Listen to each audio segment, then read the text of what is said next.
When widow Annalie Thorne dares to dance alone, a mysterious cowboy steps in, unraveling a web of love, betrayal, and danger that could cost them everything. Will hope triumph over haunting secrets? Before we get into the story, comment below where in the world you are watching from today. The Saturday night fiddle music floated through the open windows of the Sagebrush Ridge Saloon. Inside, lamps cast a warm glow over worn wooden tables and the scarred bar where miners and cowboys gathered after a long week of work. The music tonight was softer than usual, a waltz that seemed to hold the weight of memories in each note.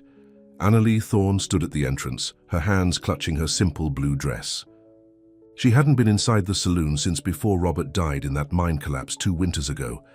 At 25, she was too young to spend the rest of her life alone, or so Mrs. Peterson from the general store kept telling her. But stepping through these doors felt like betraying a promise, even if that promise had never been spoken. "Evening, Miss Annalie," said Tom, the barkeeper, his eyes widening slightly at the sight of her. "Nice to see you here again." She nodded, unable to find her voice. The room seemed to quiet, though the fiddle kept playing. Everyone knew her story, everyone had brought food to her door after the accident, and now everyone watched as she took her first steps back into the world of the living. Annalie moved to the edge of the small dance floor where 3 couples swayed to the music. She didn't expect anyone to ask her to dance. Most men in town still saw her as Robert's widow, a woman wrapped in grief and memory. So she did what she had practiced alone in her cabin for weeks. She began to dance by herself, her steps small and uncertain at first. Then, as the music wrapped around her, she closed her eyes and remembered how it felt to move with joy. From the back corner of the saloon, Jesse Cade watched the woman in the blue dress. He wasn't from Sagebrush Ridge and didn't know her story, but he could read it in the careful distance the others kept from her, in the mix of respect and pity in their eyes. Jesse nursed his whiskey, the amber liquid catching the lamplight. At 29, he'd seen enough of life to recognize pain when it danced alone on a Saturday night. His own ghosts were quiet tonight, but they were never far away. Like the gun he wore low on his hip, some burdens became so familiar, you forgot their weight until you tried to set them down. "That's the schoolteacher," said the ranch hand beside him, a man called Peters who worked the same cattle outfit. "Widow. Husband died in the mine collapse, first time she's been here since." Jesse nodded but said nothing. He watched as she danced alone, her face a mixture of sorrow and determination. Something about her courage made his chest tighten. Before he could think better of it, he set down his glass and stood. The floorboards creaked under his boots as he crossed the room. Conversations hushed. The fiddler faltered for just a moment, then continued with more feeling than before. Annalie opened her eyes when she felt someone approach. A tall man with dark hair and eyes the color of rain clouds stood before her. His face was tanned from the sun, with lines at the corners of his eyes that spoke of squinting across long distances. "Would you mind if I was your last first dance?" he asked, his voice quiet but clear. Annalie's breath caught. She looked around at the familiar faces of Sagebrush Ridge, all watching, waiting to see what the widow would do. Then she looked back at this stranger with the gentle request. "I don't know you," she said. "Jesse Cade, I ride for the Rocking M outfit in the next county." He didn't move closer, giving her the space to refuse. Annalie hesitated, then slowly extended her hand. "I'm Annalie Thorne." His calloused fingers closed carefully around hers, and he stepped into the circle of her dance. They moved together as the fiddle played a song about rivers and time. Jesse didn't hold her too close, and he didn't try to fill the silence with words. He simply danced, his steps sure and steady. When the song ended, he thanked her with a small nod and returned to his table, leaving Annalie standing in the middle of the floor with the ghost of warmth where his hand had been. Sunday morning dawned, clear and bright. Annalie dressed for church, pinning her brown hair neatly at the nape of her neck. The small house she'd shared with Robert felt especially quiet this morning. She caught herself touching her hand where Jesse Cade had held it the night before. "Don't be foolish," she muttered to herself as she fastened her mother's cameo at her throat. The church bell rang as she walked down the dusty main street. Sagebrush Ridge wasn't much of a town, Just a cluster of buildings surrounded by miles of open country, but it was home. She'd come here 5 years ago to teach at the small schoolhouse and had never expected to stay. Then she'd met Robert, with his easy laugh and dreams of striking it rich in the mines. "Morning, Annalie," called Mrs. Peterson from the church steps. "Lovely day, isn't it?" Annalie nodded politely, bracing herself for the inevitable questions about her appearance at the saloon. News traveled fast in Sagebrush Ridge. "I saw you dancing last night," Mrs. Peterson continued, lowering her voice, "with that cowboy from the Rocking M." "It was just one dance," Annalie said. "Of course, dear, it's time you started living again. Robert would want that." Annalie wasn't so sure. Robert had been possessive in life. Would he be any different in death? But she smiled and moved past Mrs. Peterson into the cool interior of the church. She was surprised to see Jesse Cade sitting. In the back pew, his Sunday clothes clean but worn. Their eyes met briefly, before she took her usual seat near the front. Throughout Reverend Miller's sermon about new beginnings, she felt Jesse's gaze on her back like a physical touch. After the service, Annalie hurried out, intending to avoid further conversation about her dance at the saloon. But as she rounded the corner of the church, a small figure barreled into her legs. "Elijah!" she exclaimed, steadying the 7-year-old boy. "Careful, sweetheart." Elijah looked up at her with solemn brown eyes, but didn't speak. He hadn't uttered a word since the fire that took his parents, Robert's cousin Paul and his wife Mary, a year ago. Annalie had been caring for him ever since, another responsibility she'd shouldered without complaint. "Is he yours?" came a voice behind her. "Jesse." Cade stood there, hat in hand, the sun bringing out copper highlights in his dark hair. "No," Annalie replied. "He's my late husband's cousin's child. I look after him now." Jesse crouched down to Elijah's level. "Hello there, young man. I'm Jesse." Elijah regarded him warily, but didn't hide behind Annalie's skirts as he usually did with strangers. "He doesn't talk," Annalie explained, the familiar pain catching in her throat. "Not since the fire." Jesse nodded, understanding in his eyes. "That's all right. Sometimes the best conversations don't need words." He reached into his pocket and pulled out a small wooden horse, simply carved but full of life. "Made this last night. Thought you might like it." Elijah reached for the horse, his small fingers closing around it with care. "What do we say?" Annalie prompted gently, though she expected no response. To her surprise, Elijah made a small gesture with his free hand, touching his chest and then extending his palm toward Jesse. "You're welcome," Jesse said, as if he understood perfectly. Annalie stared in wonder. "He's never—" "How did you know what he meant?" Jesse stood, brushing dust from his knees. "Had a friend once who lost his hearing. Taught me a few signs." He looked at Elijah with respect, not pity. "Smart boy you've got there." Before Annalie could respond, a harsh voice cut through the peaceful Sunday morning. "Annalie." "There you."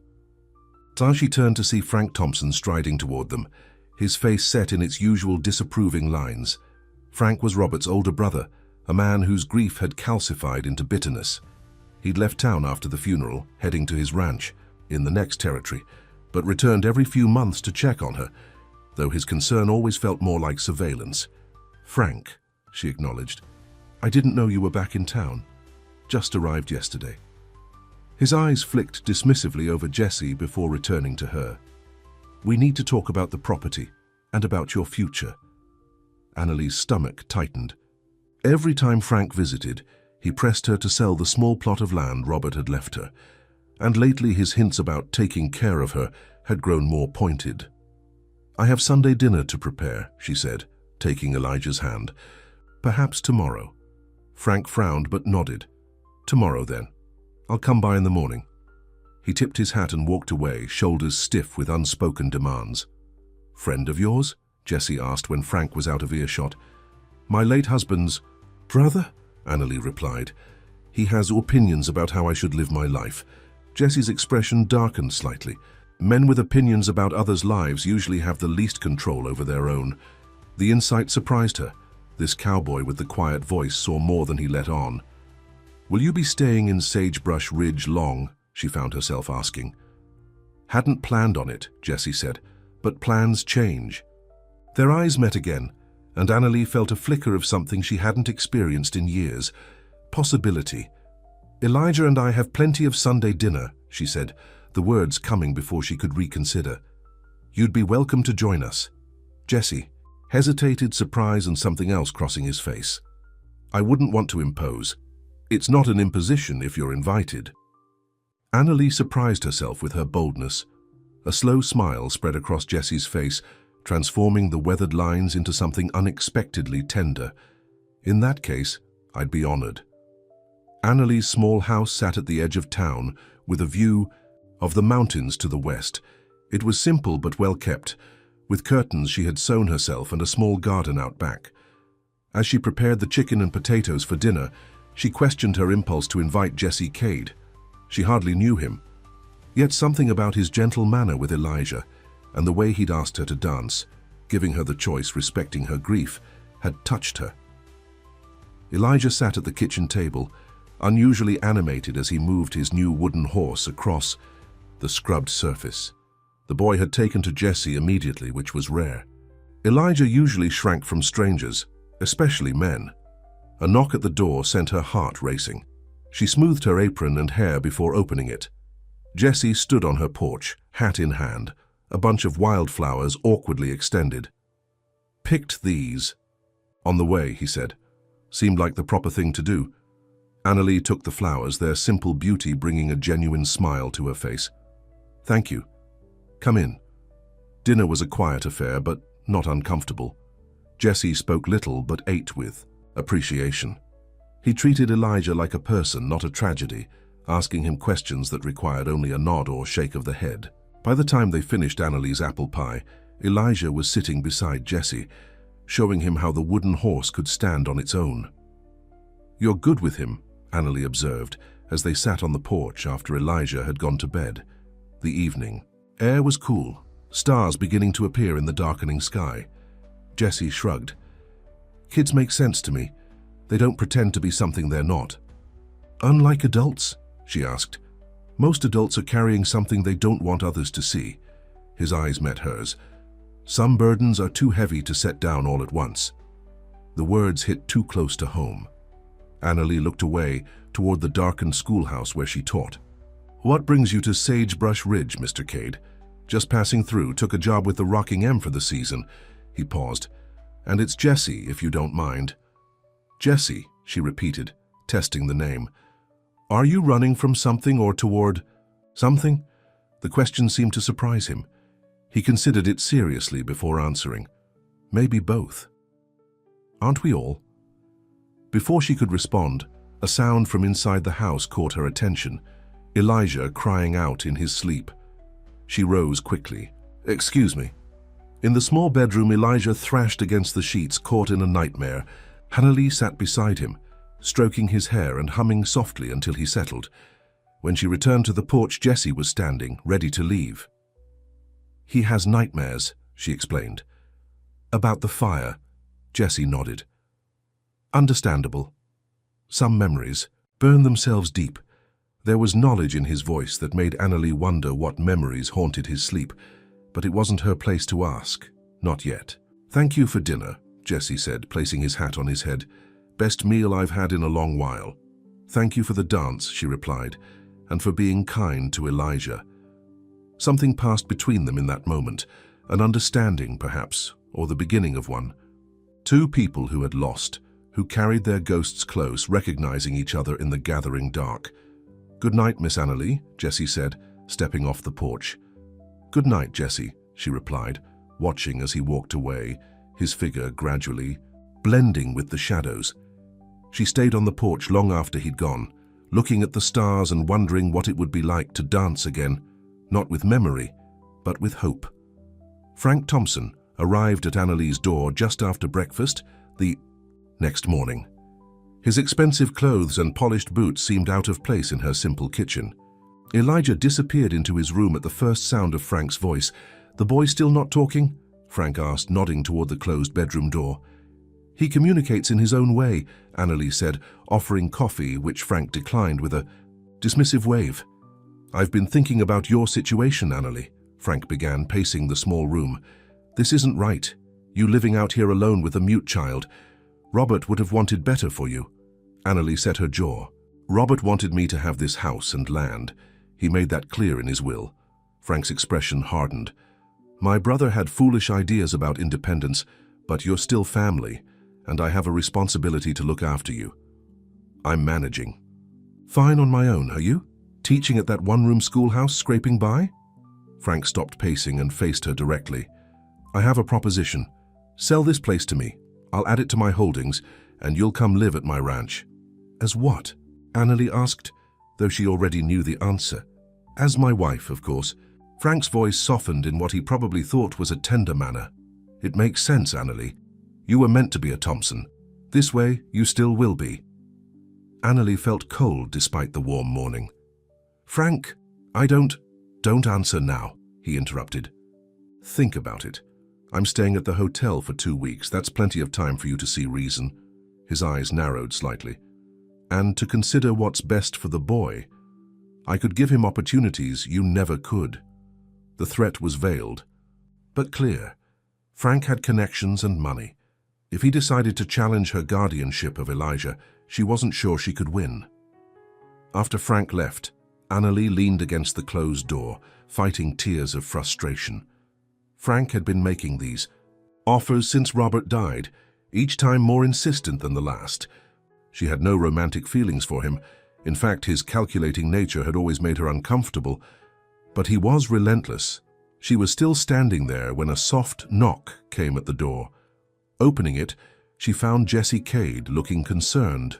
"I saw Thompson leaving," he said. "Wanted to make sure everything was all right." Annalie hesitated, then stepped back to let him in. "Frank has ideas about what's best for me." "Don't they all?" Jesse muttered. Elijah appeared from his room, his face lighting up at the sight of Jesse. He ran forward with the wooden horse in hand. "Morning, partner," Jesse said, crouching to the boy's level. "How's that horse treating you?" Elijah made several gestures with his hands, quick movements that seemed to have meaning. "Is that so?" Jesse responded as if he understood. "Horses do need names. What are you thinking?" Elijah pointed to Jesse, then to the horse. "You want to name him after me?" Jesse asked, genuine surprise in his voice. "That's quite an honor." Annalie watched in amazement. "You understand his signs?" Jesse stood. "Some. My friend taught me the basics. I could show you both if you like." "You do that?" Annalie couldn't hide her eagerness. The idea of having a way to communicate with Elijah beyond nods and gestures filled her with hope. "Be glad to." Jesse looked around the small house. "I noticed your porch rail is loose. I could fix that too while I'm here." "I couldn't ask you." You didn't ask. I offered." His eyes held hers steadily. "That's what neighbors do." "Is that what we are?" "Neighbors?" Annalie asked. Jesse's expression softened. "For now, if that's all right with you." Annalie found herself nodding, a warmth spreading through her chest that had nothing to do with the morning sun streaming through her windows. Whatever this feeling was, she wasn't ready to name it. But for the first time since Robert died, she was curious about tomorrow. And as Jesse settled at her kitchen table, showing Elijah how to make simple signs with his small hands, Annalie allowed herself to imagine a future different from the one grief had convinced her was all she deserved. A future where perhaps she wouldn't have to dance alone. Over the next week, Jesse became a regular visitor at Annalie's small house. Each day after his work at the Rocking M, he would ride into town, always bringing something with him, a freshly caught fish, wildflowers, or a new wooden toy for Elijah. The porch rail was fixed, then the leaky roof, then the squeaky front gate. Each repair gave him a reason to return, though Annalie suspected he didn't really need one. For Elijah, Jesse's visits became the highlight of each day. The boy followed him everywhere, watching intently as Jesse worked with his hands. True to his word, Jesse was teaching them both simple signs.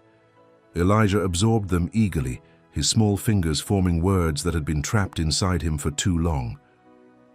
"Thank you," Annalie said one evening as they sat on the porch watching. The sunset painted the mountains gold and purple. Elijah had gone to bed, his new signs for good night and tomorrow proudly displayed before he disappeared inside. "For what?" Jessie asked, his hat resting on his knee. "For giving him a voice." Again. Annalie's eyes filled with unexpected tears. "I've tried everything, but I couldn't reach him the way you have." Jessie looked uncomfortable with the praise. "You kept him safe, gave him a home. That counts for more than a few hand signs." "Still, I'm grateful." She hesitated, then asked the question that had been on her mind. "How did you learn to communicate like that? You mentioned a friend." A shadow crossed Jessie's face. "Man named Thomas. We worked a ranch together in Wyoming. Accident took his hearing." He paused, his fingers tightening slightly on his hat. "Brim. He taught me. Said it was easier than reading notes all day." Annalie sensed there was more to the story, but Jessie's tone made it clear he didn't want to elaborate. She was learning that about him, the careful boundaries he maintained around certain topics, especially his past.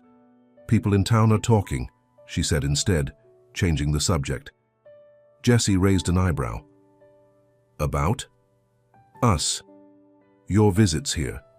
She smoothed her skirt nervously. "Mrs. Peterson asked if we were courting." A smile tugged at the corner of Jessie's mouth. "And what did you tell her?" "That you were just being neighborly." Annalie looked down at her hands. "Was I wrong?"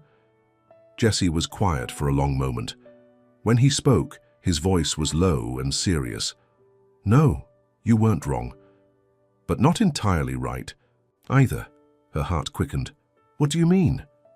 "I'm not just being neighborly, Annalie." He met her eyes directly. "I care about you and the boy, more than I expected to, more than is probably wise." "Why wouldn't it be wise?" she asked, though part of her already knew the answer. "Because I'm not staying in Sagebrush Ridge forever. Because you deserve better than a drifter with nothing to his name." He looked out at the darkening landscape. "And because there are things in my past that would make you think differently of me." Annalie touched his arm lightly. "We all have pasts, Jessie."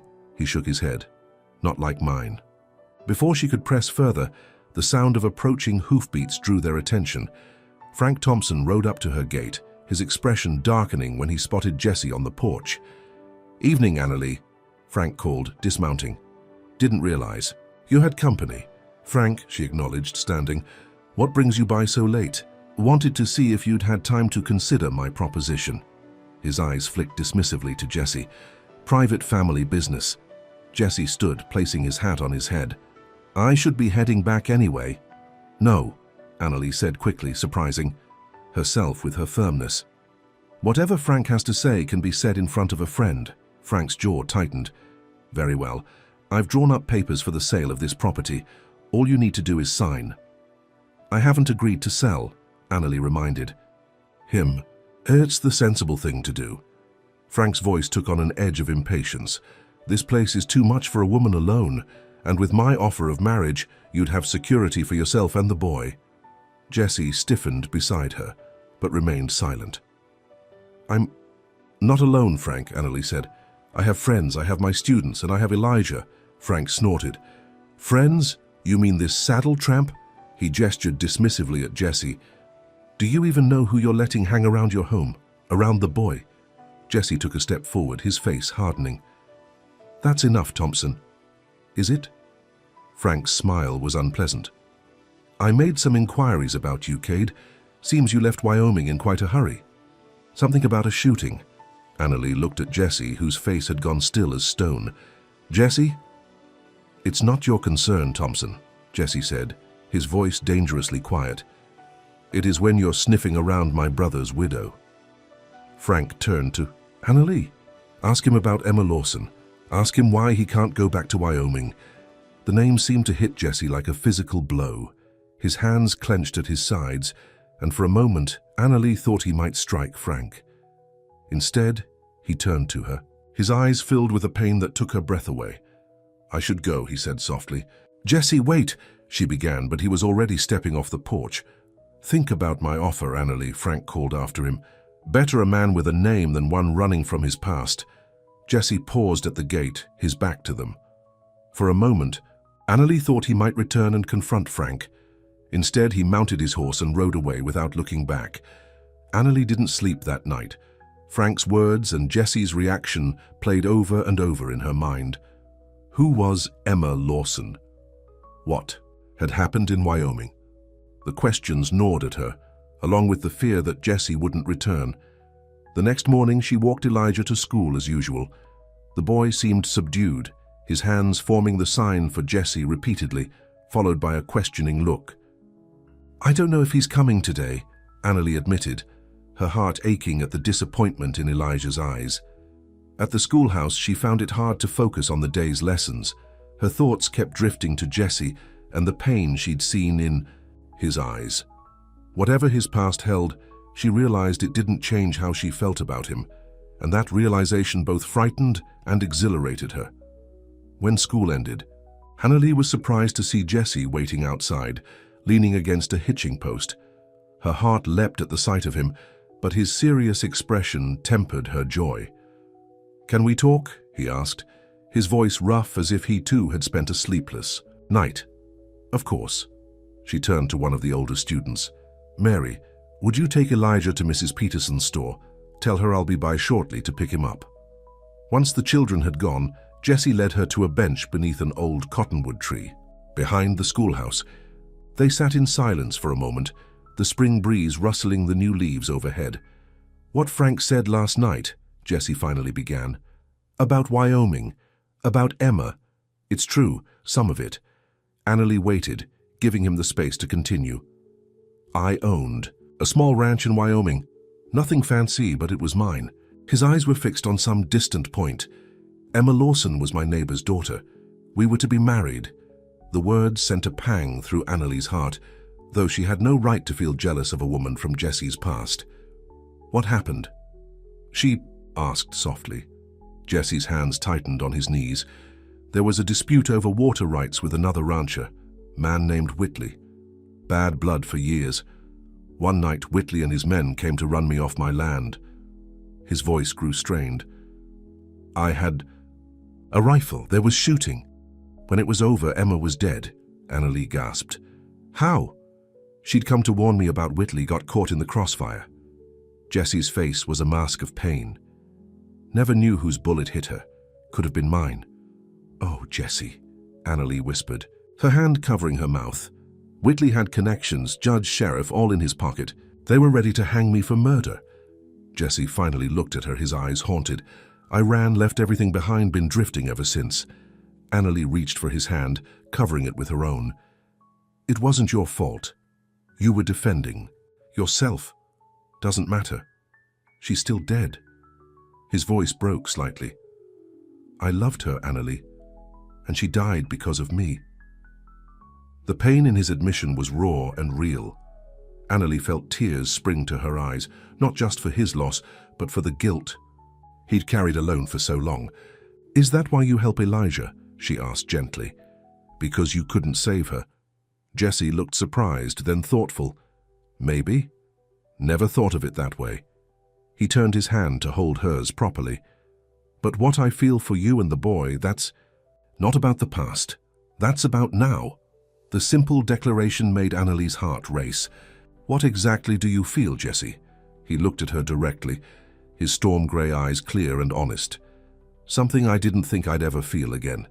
Something that scares me more than any gunfight." Annalie understood completely. Her own feelings.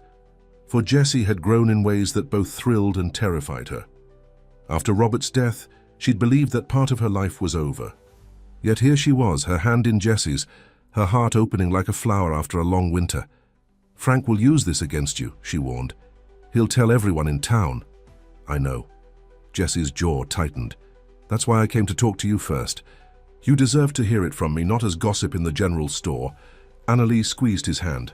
"Thank you for trusting me." "Does it change things?" he asked, vulnerability clear in his voice. "Knowing what I did?" She considered the question carefully. "It changes what I know about you, but not how I feel." Relief washed over his face, followed by something deeper, more tender. "Annalie, Miss Thorne," a child's voice interrupted. They turned to see one of her students running toward them, face flushed with excitement or fear. "Come quick, there's trouble at the store." They found a small crowd gathered outside the general store. Annalie pushed through, Jessie close behind her, fear clutching at her throat. Inside, Elijah was huddled in a corner, tears streaming. Down his face, Frank Thompson stood over him, his expression thunderous. "What happened?" Annalie demanded, rushing to Elijah and gathering him into her arms. Mrs. Peterson stepped forward. "The boy took a candy stick without paying. Mr. Thompson caught him and—" She hesitated, glancing nervously at Frank. "And what?" Jessie asked. His voice dangerously quiet. "He shook him," Mrs. Peterson admitted. "Rather roughly. When I objected, he said the boy needed discipline." Annalie felt Elijah trembling against her. She looked up at Frank, fury replacing her fear. "You had no right to touch him." "Someone needs to teach him right from wrong," Frank said dismissively. "Robert would have done the same." "No, he wouldn't," Annalie shot back. "Robert was kind, nothing like you." Frank's face darkened. "You're too soft on the boy. No wonder. He doesn't speak, you coddle him like a baby." Jessie stepped forward, placing himself between Frank and Annalie. "I think you should leave, Thompson," Frank sneered. "This doesn't concern you, Cade, or should I call you what they called you in Wyoming? Killer." A murmur ran through the onlookers. Jessie didn't flinch, but Annalie saw the muscle in his jaw tighten. "That's enough, Frank," she said, standing with Elijah in her arms. "I want you to stay away from Elijah and from me." "You're making a mistake, Annalie," Frank warned. "This man is dangerous. Ask anyone from Wyoming." "I know everything I need to know," she replied steadily.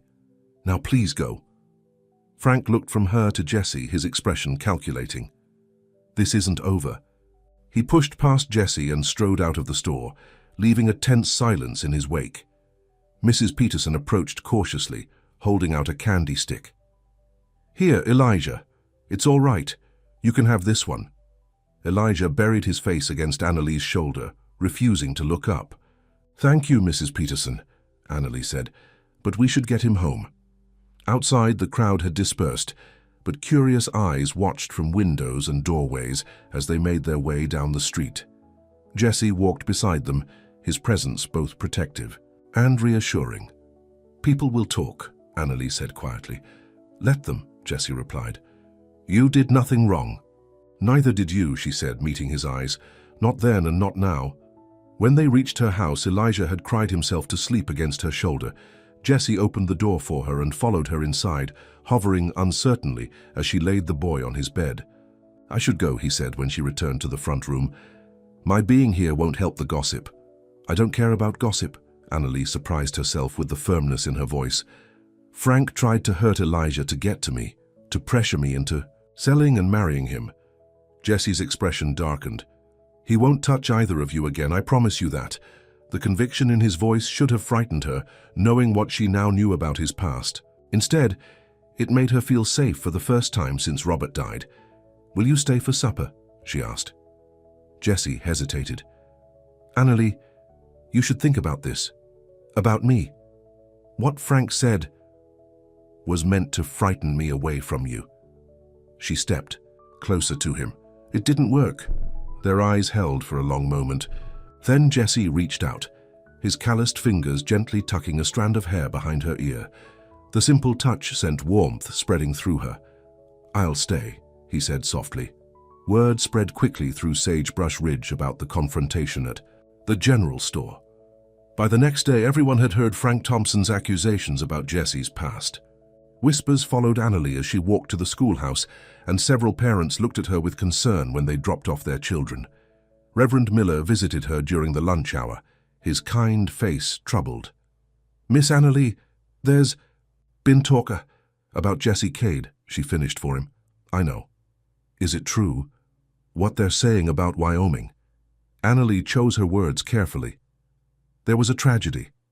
Jessie was defending himself against men who came to harm him. A woman was caught in the crossfire." The Reverend nodded slowly. "I see. And you're comfortable with his presence around you and the boy?" "More than comfortable," Annalie said firmly. "Jessie has been nothing but kind and respectful. He's helped Elijah in ways I couldn't." "The boy seems attached to him, Reverend." Miller acknowledged. "He is, and so am I." The admission came easily, surprising her. The Reverend studied her face. You care for him. I do. There was no point denying it, not to herself or anyone else.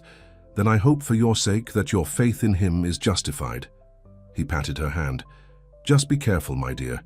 The heart can sometimes see what it wants, to see rather than what is. After school, Annalie found Jesse waiting as he had the day before. This time Elijah ran to him without hesitation, his small hands forming signs that made Jesse smile despite the gravity of the situation. He says, "He's sorry about the candy," Jesse translated, crouching to the boy's level, "and that the man with the angry eyes scared him." "It's all right, sweetheart," Annalie assured him. "You did nothing wrong." They walked home together, aware of the stares from townspeople, but holding their heads high. Jesse carried Elijah on, his shoulders for part of the way, the boy's delighted expression worth any amount of gossip. At her gate, Jesse set Elijah down. "Go on inside, partner. I need to talk to Miss Annalie for a minute." Elijah nodded and ran to the porch using his new sign for hurry before disappearing inside. "I'm leaving tomorrow," Jesse said once the boy was out of earshot. Annalie felt as if the ground had dropped away beneath her feet. Because of what Frank said? The gossip? Because of what Frank might do next? Jesse's expression was grim. "He's desperate to get your land, Annalie, and he sees me as standing in his way." "So, you're just going to leave?" She couldn't keep the hurt from her voice. "Not for good," Jesse clarified quickly. "I need to go to Carson City. There's a federal marshal there who worked the Wyoming territory. Man named Davis. He knows the truth about what happened." Hope flared in Annalie's chest. "You mean he could clear your name?" "Maybe. At least he could confirm that Whitley was the aggressor." Jesse took her hands in his. "If I can get a statement from him, it might be enough to counter Frank's accusations." Annalie squeezed his hands. "How long will you be gone?" 3 days to get there. Another 3 back. Maybe a day or 2 to find Davis and convince him to help. Jesse's eyes searched hers. "Will you be all right while I'm gone? Frank won't take kindly to being refused." "We'll manage," she assured him, though her heart quailed at the thought of Jesse's absence. "Mrs. Peterson and Reverend Miller will keep an eye on us." Jesse nodded, but concern still shadowed his face. "Lock your doors at night, and if Frank comes around again, don't be alone with him." "I won't." She hesitated, then asked the question, weighing on her mind. "Will you come back, really?" Instead of answering with words, Jesse drew her closer. His hand came up to cup her cheek, his touch gentle as a whisper. Annalie's breath caught as he leaned down, his lips meeting hers in a kiss that was both tender and filled with promise. When they parted, his eyes held hers. "I'll come back, Annalie. You have my word." In that moment, with the warmth of his kiss still on her lips, Annalie believed him completely.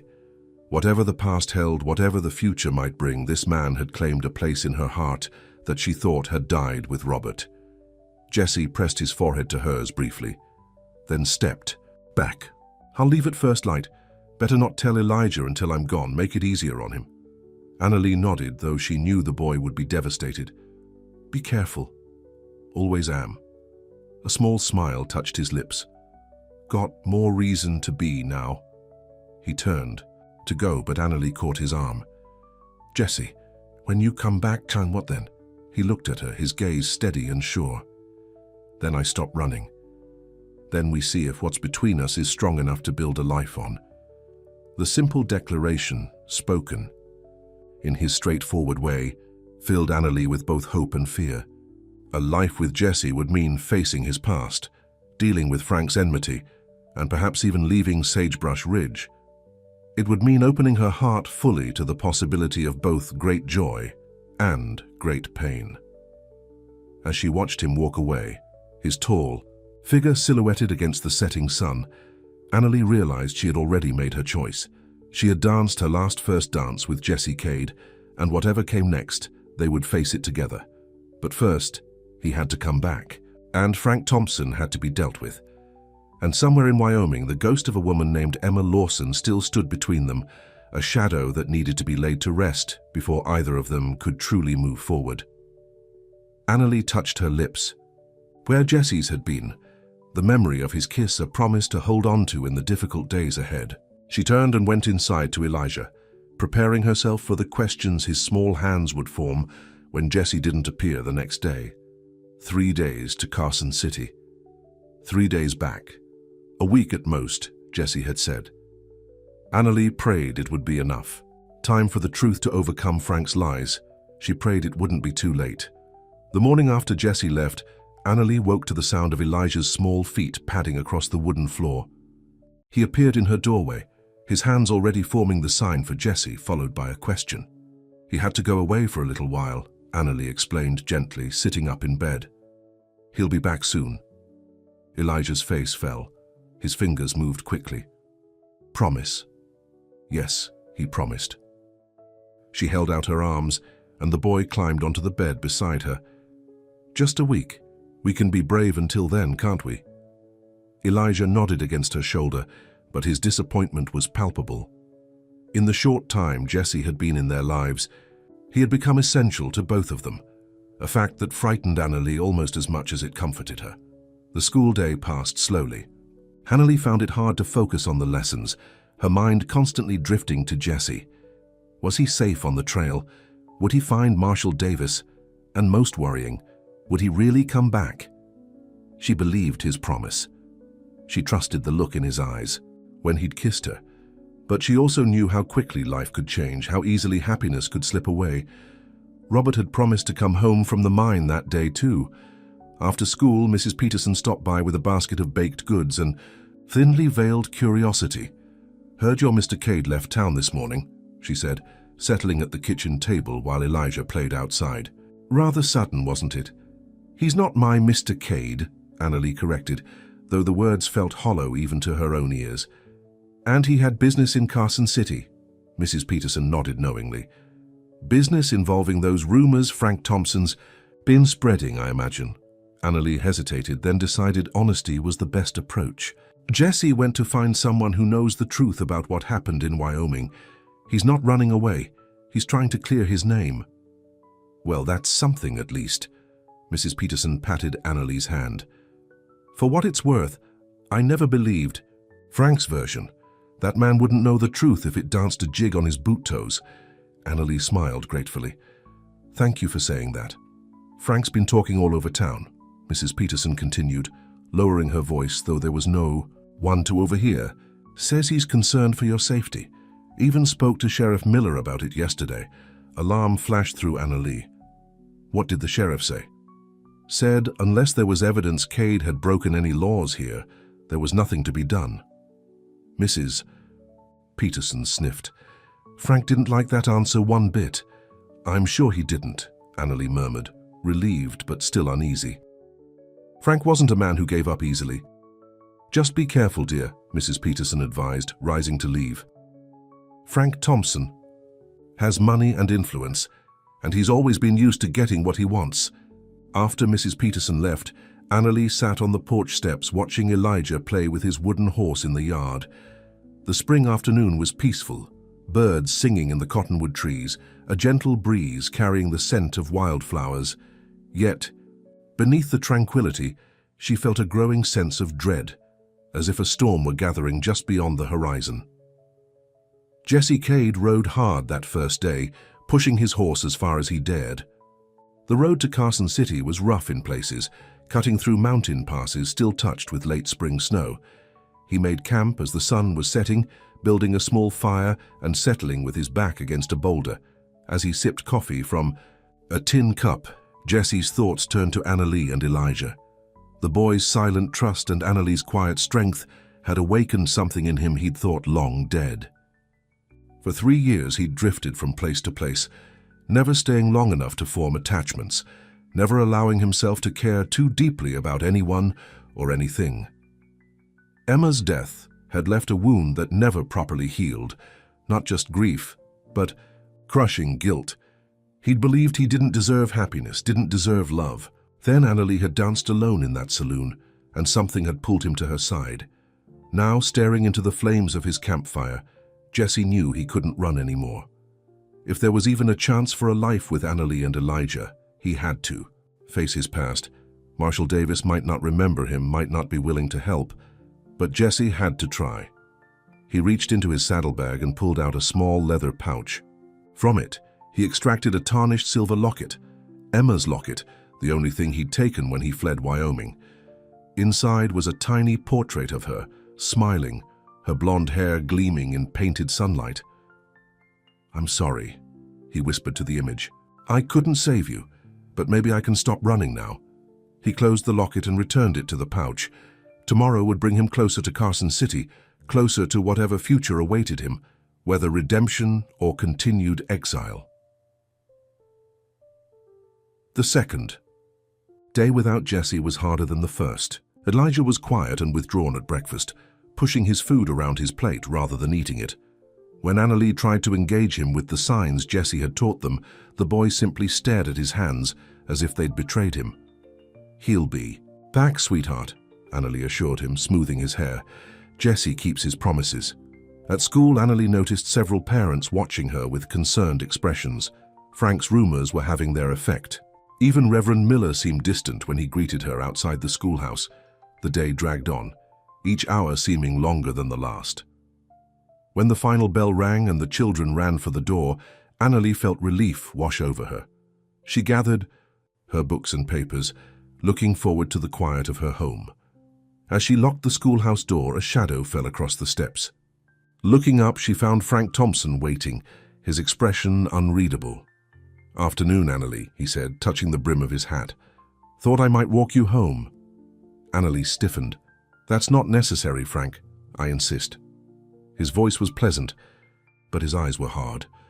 "Town's talking quite a bit these days. Not right for a lady to walk alone with such gossip about." "Gossip you started," she reminded him, stepping around him to descend the stairs. Frank fell into step beside her. "I only shared what I knew to be true, for your protection." "My protection," Annalie repeated skeptically. "Or your advantage." His jaw tightened momentarily before he forced a smile. "You always were stubborn. Robert used to say it was your best and worst quality." The mention of her late husband sent a pang through Annalie. "Robert appreciated my independence." "Did he?" Frank glanced at her sidelong. "Are you sure about that?" Something in his tone made Annalie pause. "What do you mean?" Frank shrugged. "Nothing. Just that men sometimes keep their true feelings to themselves, especially when it comes to their wives." Annalie resumed walking, unsettled by his words but unwilling to show it. "If you have something to say, Frank, say it plainly. All in good time."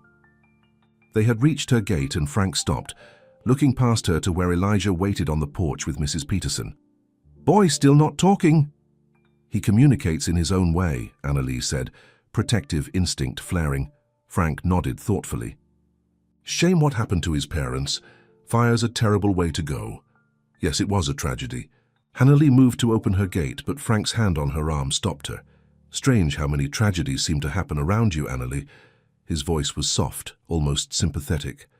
"Robert in the mine, Paul and Mary in the fire, and now you're keeping company with a man who got his fiancée killed." Annalie jerked her arm free. "That's cruel, Frank, even for you." "Not cruel. Concerned." His eyes held hers.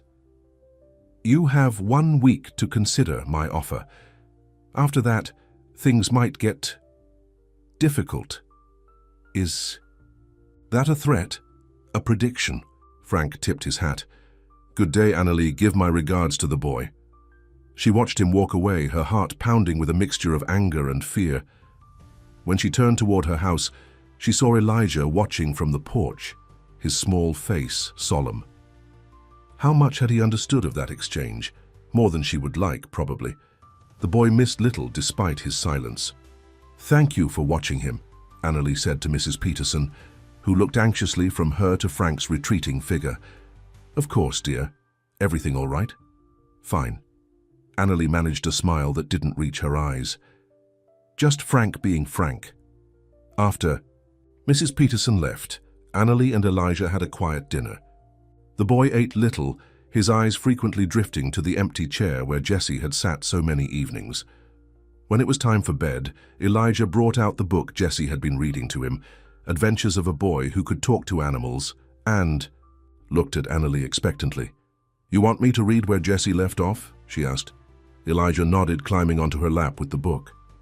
As Annalie read about fantastic creatures and brave deeds, she felt the boy relax against her. By the time she finished the chapter, his breathing had deepened into sleep. Carefully, she carried him to bed, tucking the blankets around his small form. In sleep, the worry that had creased his brow all day smoothed away, making him look younger, more vulnerable. Annalie brushed a kiss across his forehead, her heart aching with love for this silent child who had become hers in all but name. "Sweet dreams," she whispered. "Jessie will be home soon." She hoped it wasn't a lie. On the third day of his journey, Jessie reached Carson City just as the afternoon sun was beginning to lower in the sky.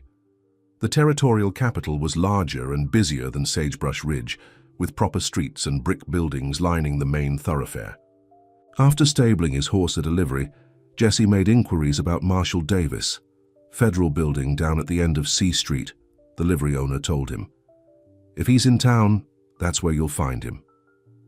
Jessie washed trail dust from his face at a water trough, straightened his clothes as best he could, and headed for the Federal Building. The clerk at the front desk eyed him suspiciously. "Marshall Davis isn't seeing visitors today," he said dismissively. "Come back tomorrow." "It's important," Jessie insisted. "Tell him it's about the Whitley case from Wyoming Territory, 3 years back." The clerk hesitated, then disappeared through a door behind the desk. A few minutes later, a tall man with iron-gray hair and a neatly trimmed mustache emerged. Marshall Davis was older than Jessie remembered, but his eyes were the same, sharp and assessing, missing nothing. "Cade," he said, recognition dawning. "Didn't expect to see you again." "Need to talk to you, Marshall," Jessie said, "about what happened at my ranch." Davis studied him for a long moment, then nodded. "My office." The marshal's office was sparse but orderly, much like the man himself. He gestured Jessie to a chair, then took his own seat behind a desk stacked with neatly arranged papers. "You're a long way from Wyoming," Davis observed. "And a long time from that night." 3 years, Jessie agreed, "but it seems the past has a way of catching up." "Usually does." Davis leaned back in his chair. "What do you need from me, Cade?" Jessie explained about Frank Thompson, about the rumors spreading in Sagebrush Ridge, about Annalie and Elijah. Davis listened without interruption, his expression giving away nothing. "So you're looking to clear your name," he said when Jessie finished. "Start fresh." "If that's possible," Jessie acknowledged. "So you were there. You saw what Whitley and his men did." Davis nodded slowly. "I saw, arrived too late to stop it, but in time to see the aftermath. 5 dead men, including Whitley. And the woman." "Emma," Jessie said, the name still painful to speak. "Emma Lawson, yes." Davis pulled open a drawer and extracted a folder. "I kept the report. Never officially closed the case, though Whitley's family tried to push for murder charges against you." "And now?" Jessie asked, tension coiling in his gut. Davis thumbed through the papers. "Whitley's brother died last year. Tuberculosis. The rest of the family seems to have lost interest in pursuing the matter." He looked up at Jessie. "As far as I'm concerned, it was self-defense. Wrong place, wrong time for the Lawson girl." Relief washed through Jessie, though it did nothing to ease the guilt he still carried. "Would you be willing to put that in writing? Something I could take back to Sagebrush Ridge?" The marshal considered the request. "I can give you a copy of my official report. It states the facts as I found them, that Whitley and his men came armed to your property with clear intent to do harm, that you defended yourself, and that Emma Lawson's death was a tragic accident in the crossfire." "That would help," Jessie said, hope rising for the first time in days. But Davis continued, "It won't bring her back, and it won't wash away what happened." His eyes, kind but direct, held Jessie's. "You still carrying that weight, aren't you?" Jessie looked down at his hands. "Every day." "Thought as much." Davis sighed. "I'll have the clerk make a copy of the report. You can pick it up tomorrow morning." "Thank you, Marshal." Jessie stood to leave, then hesitated. "There's something else I've wondered about, something that never made sense." "What's that?" "How did Whitley know I'd be alone that night?" Emma wasn't supposed to be there. She came to warn me they were coming. Jessie frowned. But how did she know? Davis's expression grew thoughtful. That's a good question. One I asked myself at the time, never got a satisfactory answer. The implication hung in the air between them. Someone had told Emma about Whitley's plans, someone who knew what was going to happen. I need to get back. To Sagebrush Ridge, Jessie said, a new urgency in his voice. Soon as I have that report. First light tomorrow, Davis promised. And Cade, be careful. 3 years is a long time, but some grudges run deeper than that. 4 days after Jessie's departure, Annalie was washing the breakfast dishes when a knock came at her door. Wiping her hands on her apron, she went to answer it, expecting Mrs. Peterson or perhaps one of her students' parents. Instead, she found Sheriff Miller on her porch, his expression grave. "Morning, Miss Annalie," he said, turning his hat in his hands. "Mind if I come in for a moment?" Of course. She stepped back, apprehension growing in her chest. "Is something wrong?" The sheriff entered, glancing around the neat front room. "Where's the boy?" "In the garden. He's planting beans." Annalie gestured to the window where Elijah could be seen digging in a small patch of turned earth. "Sheriff, what's this about?" Miller sighed heavily. "I've had a formal complaint, Miss Annalie, about your guardianship of the child." Shock froze Annalie in place. "What? From whom?" "Frank Thompson." Miller looked uncomfortable. "He's claiming the boy isn't being properly cared for, that his needs are being neglected." "That's absurd." Annalie's voice rose in indignation. "Elijah is well-fed, clean, educated, he's loved." "I know that," Miller assured her quickly, "and I told Frank as much, but he's persistent. Says the boy needs proper medical attention for his condition." "His silence isn't a medical condition," Annalie said fiercely. "It's his response to trauma, to losing his parents." Miller nodded. "I understand that, but Frank's brought in a doctor from Carson City who specializes in children's ailments, wants the boy examined." "No." Annalie's denial was instant and absolute. "Elijah doesn't need to be poked and prodded by some stranger. He's making progress. He's using hand signs to communicate." "Hand signs?" Miller looked surprised. "Like the Indians use?" "Like deaf people use," Annalie corrected. "Jessie taught him. Taught both of us." At the mention of Jessie's name, Miller's expression grew even more troubled. "That's the other part of Frank's complaint. Your association with Cade." Annalie crossed her arms, anger replacing her initial shock. "My personal life is none of Frank. Thompson's business. It becomes his business when it involves his late brother's widow and his nephew's safety," Miller said gently. "Frank's filed for guardianship of Elijah." The words hit Annalie like a physical blow. She sank into a chair, her legs suddenly unable to support her. "He can't do that. Paul and Mary wanted me to raise Elijah if anything happened to them. They told me so." "Was it in writing?" Miller asked. "A will, maybe?" Annalie shook her head, mutely. There had been no will. The fire had been sudden, unexpected. Paul and Mary had been young, with their lives ahead of them. No one had thought to prepare for such a tragedy. "Frank's claiming blood relation," Miller continued. "Says as Robert's brother, he's the boy's closest living relative." "Robert wasn't Elijah's blood uncle," Annalie protested. "Paul was Robert's cousin, not his brother." Miller spread his hands helplessly. "Still family, and Frank has resources, Annalie. Kay big house, money for doctors and such." "And I don't," she said bitterly. "Is that what this comes down to? Who has more money?" "It shouldn't," Miller admitted. "But sometimes it does." He reached out awkwardly to pat her shoulder. "Judge Harris will be here next week for circuit court. He'll hear the case then." "Next week?"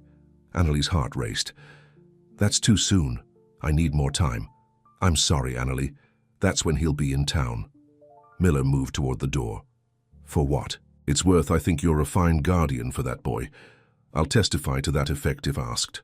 After the sheriff left, Annalie stood at the window watching Elijah in the garden. His small hands worked carefully, planting the bean seeds in neat rows just as she had shown him. The thought of him being taken away, of him living in Frank's cold, loveless house, was unbearable. She needed Jessie. But he wouldn't be back for at least 3 more days. By then it might be too late. Jesse received the marshal's report at dawn the next day as promised. He tucked the precious document inside his shirt and headed for the livery, intent on starting the journey back to Sagebrush Ridge immediately. As he saddled his horse, a thought nagged at him. The question of who had told Emma about Whitley's plans that fateful night. On impulse, he detoured to the telegraph office before leaving town. "Need to send a wire to Casper, Wyoming," he told the operator. To Thomas Reed. Thomas, his friend who had lost his hearing, had stayed in Wyoming after Jesse fled. If anyone might know the missing pieces of what happened that night, it would be Thomas. The message was simple. Need to know who told Emma about Whitley's plans. Urgent. Reply to Sagebrush Ridge, Nevada Territory. Jesse. With that done, Jesse mounted his horse and set out, pushing for speed. The marshal's report would help counter Frank's accusations, but something told him there was more to the story, something he needed to discover before he could truly put the past behind him. 5 days after Jesse's departure, Annalie was awakened. Before dawn by the smell of smoke, she sat up in bed, heart pounding, then ran to Elijah's room. The boy was already awake, his eyes wide with fear. "It's all right," she assured him, though she didn't believe it herself. "Stay here while I look." The smoke was thicker in the front room, seeping in around the door. When Annalie touched the doorknob, it was hot against her palm. Fire, just like the one that had claimed Paul and Mary. She ran back to Elijah's room, grabbing a blanket from his bed. "We need to go out the window," she told him, wrapping the blanket around his small body. "Hold tight to me." The window was small but big enough for them to squeeze through. Annalie went first, then reached back to help Elijah. As they stumbled away from the house, she saw flames licking up the front porch and along one wall. "Help!" she screamed, her voice carrying in the pre-dawn stillness. "Fire!" Lights appeared in neighboring houses. Men rushed out, some still in nightclothes.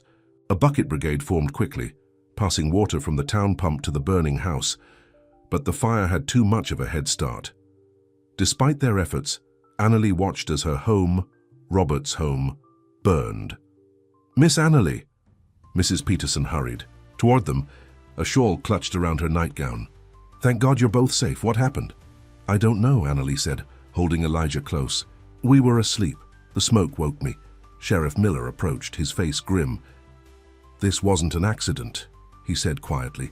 "Someone piled kindling against your porch and set it alight. Deliberately." "Who would do such a thing?" Mrs. Peterson gasped. Annalie knew who. So did the sheriff from the look in his eyes, but neither spoke the name aloud. "You'll stay with me tonight," Mrs. Peterson declared. "Both of you. We'll sort everything out in the morning." As she led them away from the burning house, Annalie looked back one last time. Everything she owned was in that house, everything that had belonged to Robert. And now it was all turning to ash.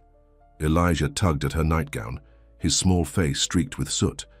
His hands formed a sign, one she recognized immediately. "Jesse," the boy's fingers said. "Need Jesse." Annalie gathered him close. "I know, sweetheart.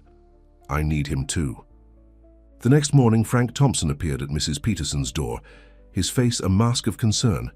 "Heard about the fire," he said, his eyes taking in Annalie's borrowed dress and Elijah's too large shirt. "Terrible business. Thank goodness you're both unharmed." "What do you want, Frank?" Annalie asked, too exhausted for pretense. "To help, of course." He stepped inside without waiting for an invitation. "This unfortunate event only underscores what I've been saying. You need security, Annalie. A proper home." "My home just burned to the ground," she said bitterly. "Rather convenient timing, wouldn't you say?" Frank's expression hardened momentarily, before smoothing into solicitous concern. "Surely you're not suggesting I had anything to do with that?" "Didn't you?" Annalie challenged, beyond caring about diplomacy. "I was at the hotel, all night. Ask anyone." Frank sat down uninvited at Mrs. Peterson's kitchen table. "But this does change things. With no home, how can you properly care for the boy?" So there it was, the real reason for his visit. "I'll rebuild," Annalie said firmly. "With what money?" Frank shook his head. "Be realistic, Annalie. The land is all you have left, and it's not worth much without the house. It's still mine, for now." Frank leaned forward. But the judge arrives tomorrow for circuit court. Given these new circumstances, I think it's clear what his decision will be regarding Elijah's guardianship. Annalie felt her heart sink. Frank was right. Without a home, with only her teacher's salary to support them, her position was tenuous. At best, the court would likely rule in Frank's favor. Unless, Frank continued, his voice softening, we come to an arrangement. Marry me, Annalie. The boy would have a father, you'd have security, and this unpleasantness could be put behind us. No. The refusal was immediate and absolute. I won't marry you, Frank. Not now, not ever. Frank's face darkened. Because of Cade. That killer. Who's run off and left you to face this alone? Jesse will be back, Annalie said with more confidence than she felt. Will he? It's been 5 days. The journey to Carson City takes 3 at most. Frank stood, brushing imaginary dust from his coat. Face facts, Annalie. He's gone, just like he ran from Wyoming, and you've lost everything betting on a man who can't outrun his past. After Frank left, Annalie sat at Mrs. Peterson's table, a cup of cooling tea before her. Had she been a fool to trust Jesse? To believe he would return? 5 days had passed. He should have reached Carson City by now. Even if he'd stayed a day to find Marshall Davis, he should be on his way back, unless something had happened to him. Or unless he'd decided not to return after all. He promised, she whispered to herself. He promised he'd come back, but promises could be broken. She knew that all too well. On the 6th day, the circuit judge arrived in Sagebrush Ridge. Judge Harris was a stern-faced man with bushy eyebrows and a reputation for strict adherence to the law. He set up court in the town hall, prepared to hear the various cases that had accumulated since his last visit. Frank wasted no time in filing his petition for guardianship of Elijah. The hearing was set for the following morning, exactly 1 week after Jesse had left for Carson City. Annalie spent the day gathering support. Mrs. Peterson promised to testify about Elijah's care. Reverend Miller, though still uncomfortable about her association with Jesse, agreed to speak to her character. Several parents of her students offered their support as well, but without a home, without resources, Annalie knew her case was weak. Frank had money, influence, and blood connection, tenuous though it was. The law would likely favor him. That night, after Elijah was asleep in Mrs. Peterson's spare room, Annalie sat on the porch steps, looking up at the stars. The same stars that shone over the trail from Carson City, the same stars that had witnessed Jesse's promise to return. Please, she whispered, not sure if she was praying to God or the universe or simply expressing the desperate wish of her heart. Please let him come back. Please don't let me lose Elijah too. From the shadows at the end of the street, a figure emerged, walking slowly toward Mrs. Peterson's house. Annalie's heart leapt, then fell as she recognized not Jesse's tall form, but the stooped shoulders of Reverend Miller. Evening, Miss Annalie, he said, climbing the steps to sit beside her. Thought you might like some company. Thank you, Reverend, she said, trying to hide her disappointment. They sat in silence for a moment, the night sounds of the small town surrounding them. I received a telegram today, Miller finally said. From a colleague in Wyoming. Annalie turned to him, suddenly alert. Wyoming? Yes, I took the liberty of inquiring about Mr. Cade and the incident Frank Thompson described. Miller looked uncomfortable but determined. What happened was indeed a tragedy, but my colleague confirms that Jesse Cade was defending his property. Against armed men, the woman's death was ruled accidental. Hope flared in Annalie's chest. Then Frank's accusations are exaggerated at best, malicious at worst, Miller finished. I'll testify to that effect tomorrow if needed. Thank you, Annalie said fervently. That might make a difference. It might, Miller agreed, but without Mr. Cade here to speak for himself, and with your current circumstances. He trailed off, not needing to complete the thought. After the Reverend left, Annalie remained on the porch, her eyes fixed on the dark street. One more day, one more night. If Jesse was going to return as he promised, it had to be soon. The minutes ticked by, turning to hours. Eventually, exhaustion overcame her vigilance, and Annalie dozed, her head resting against the porch post. She was awakened by the sound of hoofbeats, slow and steady in the pre-dawn light. A rider approached, his figure silhouetted against the lightening sky. Annalie stood, her heart in her throat, as Jesse Cade dismounted at the gate. He looked trail-worn and weary, but his eyes found hers immediately. "You're here," she whispered, hardly daring to believe it. "I promised, didn't I?" Jesse climbed the steps to stand before her. Then he saw her face clearly, the exhaustion and worry etched there. "What's happened?" "Everything," Annalie said, tears finally spilling down her cheeks. "Everything has changed." And as the sun rose over Sagebrush Ridge, Annalie told Jesse about the fire, about Frank's guardianship petition, about the hearing set for that very morning. With each revelation, his expression grew darker, his hands clenching at his sides. "I shouldn't have left," he said when she finished. "I should have been here to protect you." "You went to clear your name," Annalie reminded him. "Did you find Marshall Davis?" Jesse nodded, reaching inside his shirt to extract a folded document. "His official report, it confirms what happened that night." He hesitated, then added, "But there's more to the story, Annalie. Something I discovered on the way back, something about Emma." Before he could continue, the door opened behind them. Elijah stood there in his nightshirt, his eyes widening at the sight of Jesse. With a silent cry of joy, the boy launched himself forward. Jesse caught him, swinging him up into a fierce embrace. "Hey, partner," he said, his voice rough with emotion. "Missed you too." Over Elijah's head, his eyes met Annalie's. "We need to talk. About Emma? About what really happened that night?" His expression was grave. "And about Robert." "Robert?" Annalie repeated, confusion replacing her joy. "What does Robert have to do with Wyoming?" "Everything," Jesse said quietly. "It has everything to do with him." And in that moment, as the sun rose fully over Sagebrush Ridge, illuminating the three of them on Mrs. Peterson's porch, Annalie felt the past and present collide in ways she couldn't yet understand, but which would change everything she thought.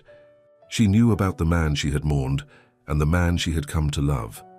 Mrs. Peterson's kitchen was warm and bright, the morning sun streaming through the gingham curtains. Elijah sat at the table eating breakfast, his eyes rarely leaving Jesse, as if afraid the man might disappear again if he looked away too long. Annalie poured coffee with hands that weren't quite steady. "What about Robert?" she asked, unable to wait any longer. What connection could he possibly have to Wyoming? Jesse glanced at Elijah, then back to her. "Not here," he said quietly, "not with the boy listening." Annalie nodded, understanding. Whatever Jesse had discovered, it wasn't for Elijah's ears. "Mrs. Peterson can watch him while we talk, and then we need to prepare for the hearing. It's in 2 hours." After arranging for Mrs. Peterson to keep Elijah occupied, Annalie and Jesse walked to the small church garden, a quiet place where they wouldn't be overheard. The spring flowers were blooming, their bright colors a stark contrast to the gravity of Jesse's expression. "On my way back from Carson City, I stopped in a town called Elko," Jesse began, his voice low. "Sent a telegram from there to my friend Thomas in Wyoming, the one who taught me the hand signs. The one who lost his hearing," Annalie remembered. Jesse nodded. "There was something that never made sense about that night Emma died. How did she know Whitley and his men were coming for me?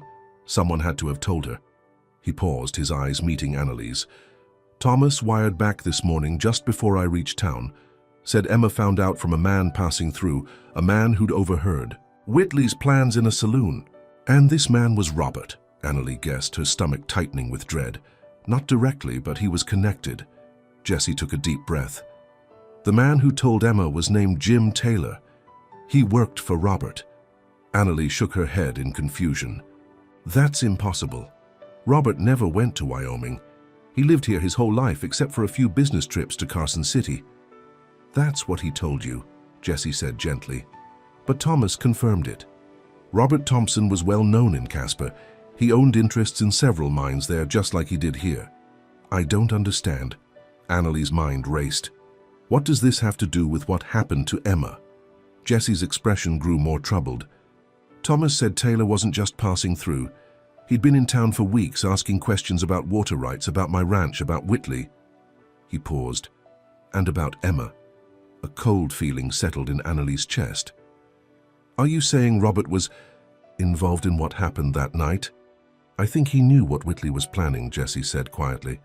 maybe even encouraged it. But why? Annalie's voice rose in disbelief. He didn't know you. What possible reason could he have? Jesse reached into his pocket and pulled out the tarnished silver locket.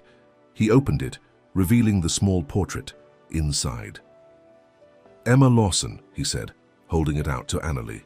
She took it, studying the painted face of a beautiful young woman with golden hair and a gentle smile. Something about her seemed vaguely familiar, though Annalie was certain they had never met.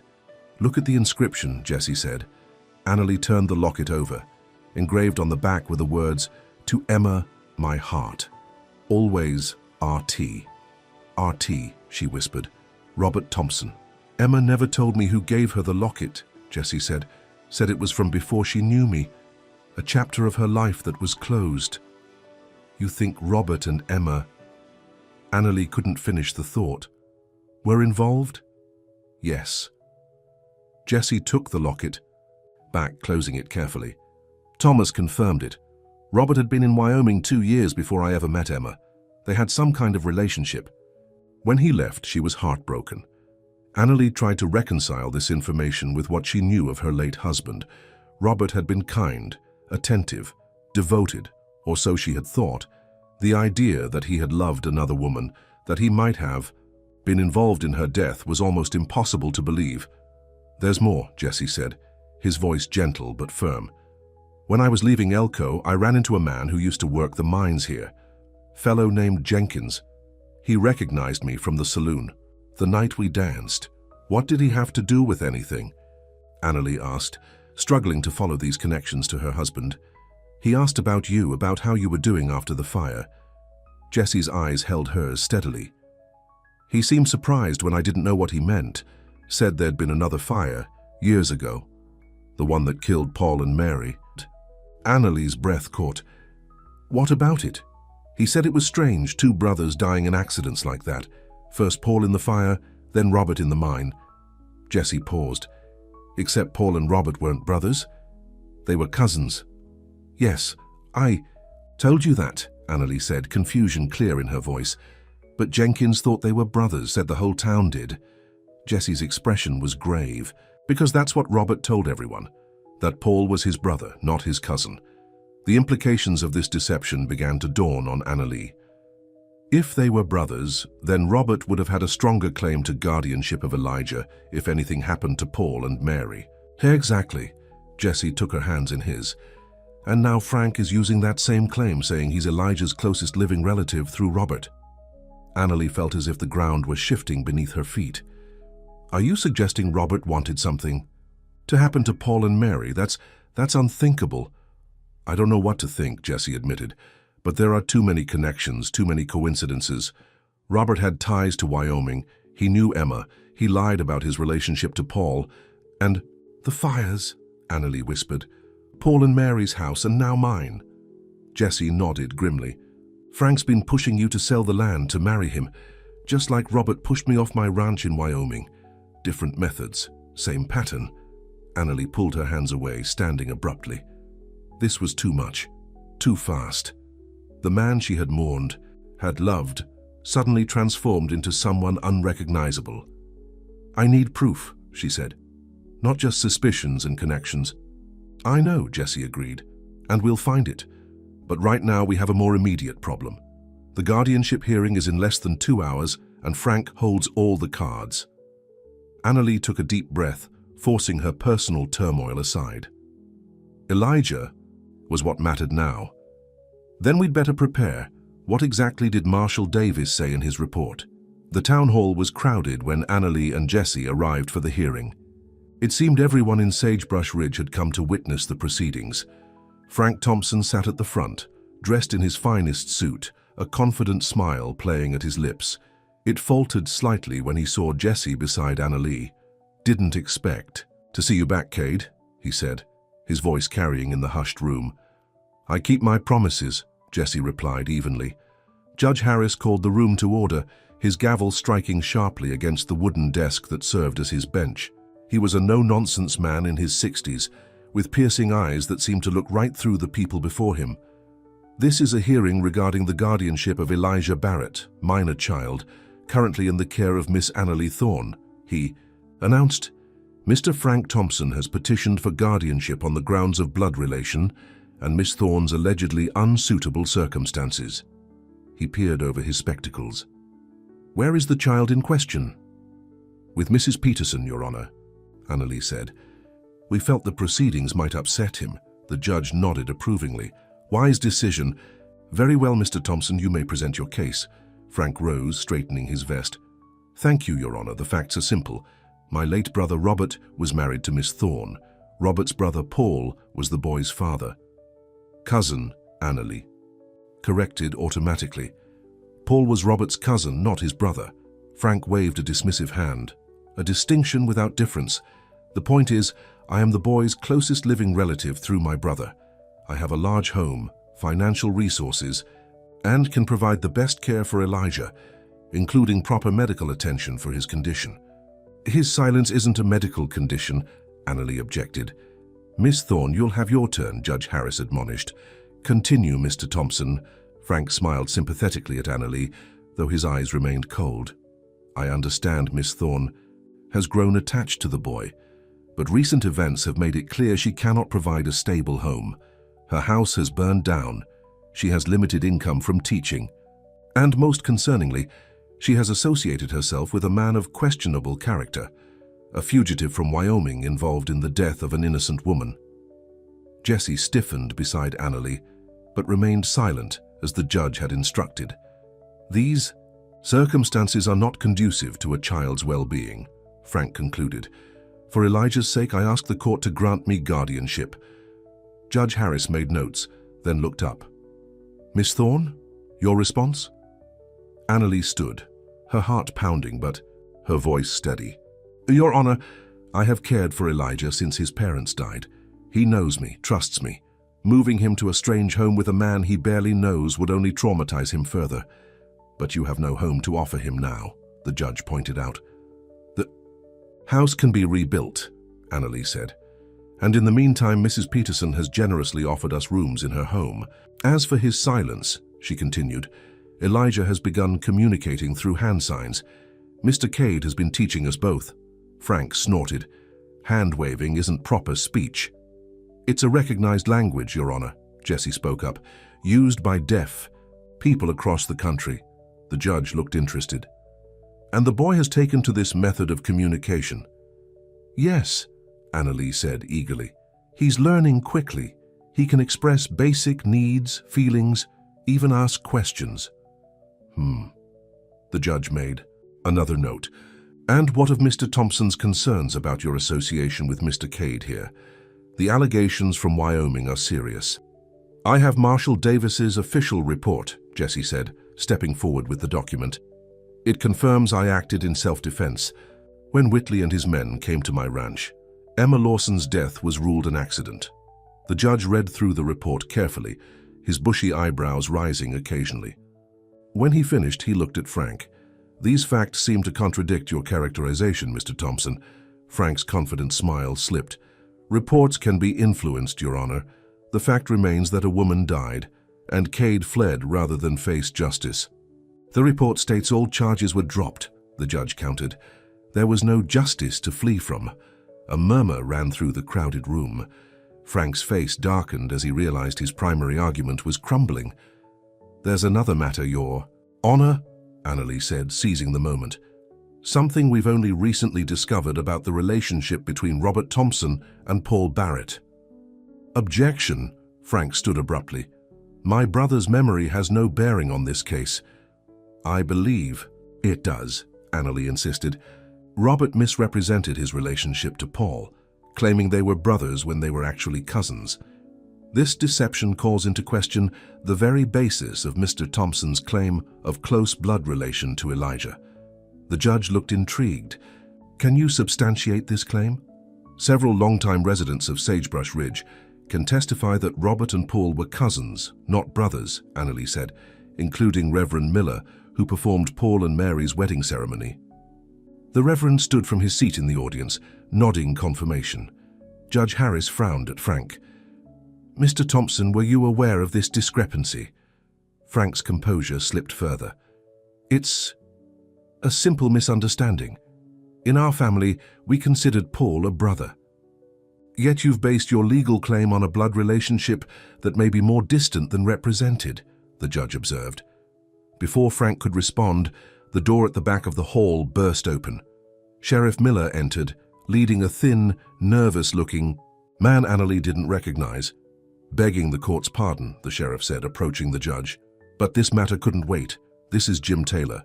He's just arrived in town and has information relevant to this case. The name hit Annalee like a physical blow.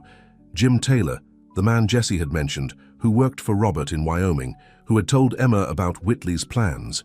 Your Honor, Taylor said, twisting his hat in his hands. I worked for Robert Thompson for years, in the mines here and in his other business dealings. Frank's face had gone pale. This is irregular, Your Honor. This man wasn't called as a witness. I'll hear what he has to say, Judge Harris decided. Proceed, Mr. Taylor. Taylor glanced nervously at Frank before continuing. Mr. Thompson, Robert that is, had me doing jobs for him that weren't always on the up and up, including in Wyoming about 3 years back. What kind of jobs? The judge prompted. He was interested in a ranch there, water rights mostly. Belonged to a man named Cade. Taylor nodded toward Jesse. Robert had history in that town. There was a woman, Emma Lawson, Jesse supplied, his voice tight. That's right, they'd been involved before Robert came to Sagebrush Ridge, before he met Miss Thorne here. Taylor swallowed hard. Robert wanted that ranch, and he wanted to settle a score with the woman. Had me cozy up to a local rancher named Whitley, who also wanted Cade's water rights. I helped stir things up between them. A shocked murmur ran through the room. Annalee felt dizzy, the confirmation of her worst fears making her reach for Jesse's arm to steady herself. Are you saying Robert Thompson deliberately instigated the conflict that led to Emma Lawson's death? Judge Harris asked, his tone grave. He wanted Cade ruined, Taylor admitted. Wanted him run off that land. The woman wasn't supposed to be there that night. That wasn't part of the plan. But when she died, he shook his head. Robert said, it was convenient. Those were his words. Convenient. Jesse's face had gone hard as stone. And the fire that killed Paul and Mary Barrett. Was that convenient too? Taylor couldn't meet his eyes. I can't say for certain, but Robert had been arguing with Paul about the guardianship of the boy if anything happened. Paul had drawn up papers naming Miss Thorne as guardian, not Robert. He was real upset about it. This is outrageous, Frank finally exploded, rising to his feet. These are unfounded accusations against a dead man who can't defend himself. Why have you come forward now, Mr. Taylor? The judge asked, ignoring Frank's outburst. Taylor looked at Sheriff Miller. The sheriff found me in Carson City, said there'd been another fire, and that Frank Thompson was pushing to take the boy, just like Robert had wanted to. It didn't sit right with me. Not after all this time, not after what happened to Emma. The room erupted in shocked conversation. Judge Harris banged his gavel repeatedly for order. I have one more question, Mr. Taylor, the judge said when quiet was restored. The fire at Miss Thorne's house 2 days ago. Do you have any knowledge of that? Taylor shook his head. No, sir. I was in Carson City, but, he glanced at Frank. Robert and his brother were cut from the same cloth, if you take my meaning. All eyes turned to Frank, who had gone from pale to flushed with anger. This is slander. You have no proof I had anything to do with that fire. Perhaps not, Sheriff Miller spoke up. But we found boot prints behind Miss Thorne's house, distinctive ones, with a star pattern on the heel. Like the boots you're wearing right now, Mr. Thompson. Frank looked down at his expensive boots, then back up, his expression changing from outrage to calculation. In one swift movement, he pulled a small pistol from inside his coat and grabbed the nearest person to him, Mrs. Peterson. Enough of this farce, he snarled, pressing the gun to the terrified woman's temple. I'm leaving town and no one's going to stop me. The room exploded into chaos. Women screamed, men shouted, and Judge Harris pounded his gavel uselessly. Sheriff Miller had drawn his own weapon, but couldn't risk a shot with Mrs. Peterson in the way. Let her go, Frank, Jesse said, his voice cutting through the pandemonium. This isn't her fight. Stay back, Cade, Frank warned, backing toward the door with Mrs. Peterson as his shield. Or the old woman gets a bullet. Is this how a Thompson handles defeat? Jesse taunted, moving slowly to the side. Hiding behind a woman's skirts? Robert at least had others do his dirty work for him. Frank's face contorted with rage. My brother was weak, Always scheming, never acting. I take what I want directly. Like you took my home. Annalie stepped forward, drawing Frank's attention. Like you tried to take Elijah.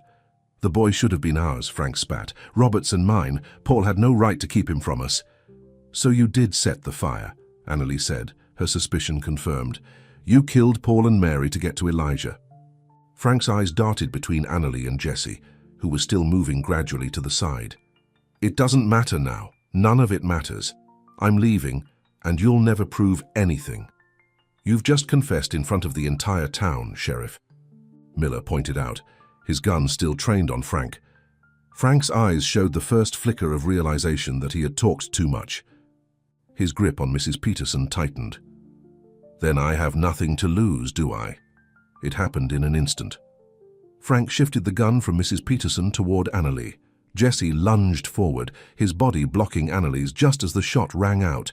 He staggered, clutching his side, as Sheriff Miller's return fire caught Frank in the shoulder, spinning him around and sending his pistol clattering to the floor. Two deputies rushed forward to restrain Frank. Mrs. Peterson collapsed into the arms of a nearby woman. Jessie sank to his knees, blood seeping between the fingers pressed to his ribs. "Jessie," Annalie cried, falling to her knees beside him. "Oh God, Jessie!" "It's all right," he gasped, though his face had gone grey with pain. "Just grazed me." The doctor pushed through the crowd, kneeling to examine the wound. "Let's get him to my office," he ordered, beckoning for men to help. As they carried Jessie out, Annalie turned to see Frank Thompson being led away in handcuffs, his face a mask of thwarted rage. Jim Taylor stood to the side, his expression a mixture of relief and guilt, and Judge Harris sat at his makeshift bench, looking as if he'd just witnessed the most extraordinary court proceeding of his career. "Miss Thorne," he called as she hurried to follow Jessie. "This hearing isn't concluded." Annalie paused, torn between staying and going with Jessie. "Go," the judge said, his stern face softening. "See to Mr. Cade, but be assured, I've heard enough to make my decision regarding the boy. You will remain his guardian, with my full endorsement." Relief washed over Annalie, momentarily overshadowing her fear for Jessie. "Thank you, Your Honor. And, Miss Thorne," the judge added, "I'll be recommending charges against Frank Thompson, not just for today's actions, but for the fires as well. Jim Taylor's testimony will be instrumental in that regard." Annalie nodded gratefully, then hurried. After the men carrying Jessie to the doctor's office. "Stop fussing," Jessie grumbled 3 days later, as Annalie changed the bandage on his side. "I've had worse cuts shaving." "A bullet wound is hardly a shaving cut," she retorted, though her hands were gentle as she wrapped fresh gauze around his ribs. "The doctor said you're lucky it didn't hit anything vital." They were in Mrs. Peterson's front room, where Jessie had been recuperating since the shooting. Frank Thompson was in the town jail, awaiting transfer to Carson City for trial. Jim Taylor had given a full statement about Robert's involvement in the Wyoming incident and his suspicions about the fire that killed Paul and Mary, and Judge Harris had signed papers officially naming Annalie as Elijah's legal guardian. "How's the boy doing?" Jessie asked, pulling his shirt back on with a slight wince. "Better," Annalie said. "He was frightened by all the commotion at the hearing, but he's calmer now, especially knowing you're going to be all right." Jessie caught her hand as she gathered the medical supplies. "And you? How are you doing with everything?" Annalie sat beside him with a sigh. It's still hard to believe that Robert was involved in what happened to Emma, that he might have been responsible for Paul and Mary's deaths. She shook her head. "I thought I knew him. People can hide their true selves," Jessie said gently, "even from those closest to them." "I keep thinking about that locket," Annalie admitted. "About Emma. She must have loved him very much." "She did," Jessie confirmed. "She never talked about him, but I could tell there was someone in her past who'd hurt her deeply." He hesitated. I think she may have been with me partly to forget him." "And you?" Annalie asked, meeting his eyes. "Were you with her to forget someone too?" Jessie shook his head. "No, I loved Emma. Not the way I—" He stopped, then continued more carefully. "I cared for her deeply. Her death has haunted me for 3 years. "And now?" Annalie asked softly. "Now that you know the truth." "Now I can stop blaming myself," Jessie said, "but I still wish I could have saved her." "You saved me," Annalie reminded him, touching his cheek. "You took a bullet meant for me. Couldn't let anything happen to you." His voice was rough with emotion. "Not when I'd just found you." Annalie leaned forward, pressing her forehead to his. "When I saw you fall, I thought I'd lost you too, just like Robert, just like everyone I've ever—" She couldn't finish the sentence. "I'm not going anywhere," Jessie promised, his hand coming up to cradle the back of her neck. "Not unless you want me to." "I don't," she whispered. "I want you to stay. With me and Elijah." Their lips met in a gentle kiss, filled with the promise of a future neither had dared to imagine until now. The sound of small feet interrupted them. Elijah stood in the doorway, his solemn eyes taking in the scene. Then, to Annalie's astonishment, he opened his mouth and spoke, a single word, his voice rusty from disuse. "Family." Jessie extended his arm, inviting the boy closer. "That's right. Partner. Family." Elijah ran to them, climbing carefully onto the sofa to avoid Jessie's injured side. His small hands formed rapid signs. "Home? When?" "Soon," Annalie promised, holding both Elijah and Jessie close. "We'll build a new home. Together." 2 months later, Annalie stood on the porch of the newly constructed house, watching as Jessie and Elijah worked in the garden they had planted. Together. The summer sun warmed her face as she sipped her morning coffee, contentment filling her heart. Frank Thompson had been convicted of attempted murder for the shooting at the hearing, and additional charges related to the fires were pending. Jim Taylor had provided enough evidence to implicate both Frank and the late Robert in a series of crimes stretching from Wyoming to Nevada. The revelations had been painful, but they had also been cleansing, like lancing a wound to let the poison out. Elijah spoke more each day, though he still used the hand signs Jessie had taught him when words failed him. His nightmares had grown less frequent, and his laughter, once so rare, now filled the house regularly. As for Jessie, he had finally laid his ghosts to rest. Emma's locket had been returned to her family in Wyoming, along with the truth about her death. Jessie had written to them, explaining Robert's role in the tragedy, offering what closure he could. Their reply had been brief but significant. They had never blamed him, and now they could finally stop blaming themselves for not protecting their daughter. The mine that Robert had owned now belonged to Annalie, and with Jessie's help, she had negotiated a fair price for its sale. The proceeds, combined with Jessie's work at the Rocking M Ranch, meant they were comfortable if not wealthy. More importantly, they were happy. "Miss Thorne!" a voice called from the road, interrupting her reflections. It was Billy Adams, one of her students, riding up on his pony. "Got a telegram for you from the telegraph office." Annalie thanked him and took the envelope, wondering who would be sending her a message. Opening it, she read the brief contents. "Wedding gift delayed. Arriving next week. Congratulations to you both. Regards, Marshall Davis." She smiled, tucking the telegram into her pocket. Their small wedding 2 weeks ago had been a simple affair in Reverend Miller's church, with Mrs. Peterson fussing over every detail and the whole town in attendance. That the marshal would remember them touched her deeply. Jessie looked up from the garden, catching her eye with a questioning glance.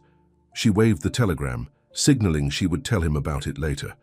For now, she wanted to savor this moment. The man she loved and the child they both adored, building a life together under the vast Nevada sky. Her thoughts drifted to that night in the saloon when she had danced alone and Jessie had asked to be her last first dance. How far they had come since then, through fire and bullets, through revelations and healing, to this place of peace. "What are you thinking about?" Jessie asked, coming up the porch steps with Elijah riding on his shoulders. "Dancing," she said, smiling as he set the boy down, "and how one dance can change everything."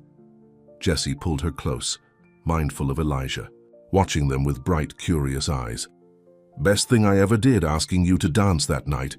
"Best thing I ever did was saying yes," Annalie replied, resting her head against his chest, hearing the steady beat of his heart beneath her ear. Later that evening, after Elijah was asleep, Jessie took Annalie's hand and led her out to the porch. The moon was full, casting silver light across the yard and the mountains beyond. From inside the house, the soft ticking of the clock Robert had given her, one of the few possessions salvaged from the fire, marked the passage of time. "Dance with me?" Jessie asked, drawing her into his arms. "There's no music," she pointed out, though she moved willingly into his embrace. "Don't need any," he said, beginning to sway gently. "Just you and me and this moment." As they danced under the stars, Annalie thought about all they had overcome to reach this place. The ghosts of the past, Robert, Emma, Paul and Mary, would always be with them in some way, but they no longer cast shadows over the present or the future.